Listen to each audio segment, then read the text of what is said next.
ये तोता अपने ही अंडों को चुरा लेती है और उन्हें सांप के आगे रख देती है, और ये सांप पल भर का समय भी नहीं लगाता और उन्हें खा जाता है।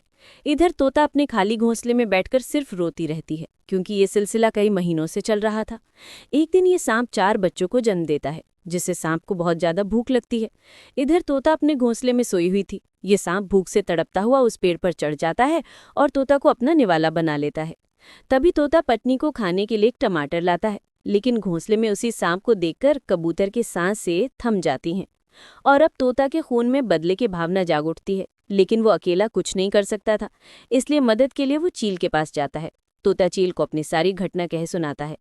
चील उस सांप का नाम सुनते ही हक्का बक्का होकर कांपने लगता है और तोता से बिना कुछ कहे उड़ जाता है।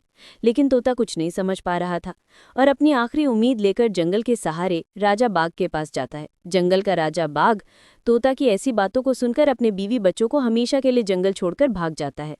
अब तोता पूरी तरह से टूट चुका था और वहीं सो जाता है। तभी उसके सपने में उसकी पत्नी तोता आती है।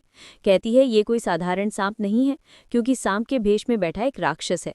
ये केवल अमावस्या की रात को ही अपने स्वरूप में आता है, और हर बार ये राक्षस जंगल के सभी जानवरों को कैद कर अमावस्या की रात को उनकी बलि दे देता था। ये केवल राक्षस के स्वरूप में अमावस्या को ही मारा जा सकता है।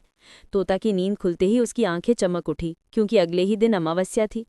तोता जंगल से उड़ते हुए गांव में कुत्ता के पास से उसकी बंदूक चुरा लाता है। अब तोता उस गुफा में पहले से ही बैठ जाता है। इधर राक्षस बहुत सारे जानवरों और पक्षियों को उनकी बलि देने पकड़ उस गुफा में ले आता है।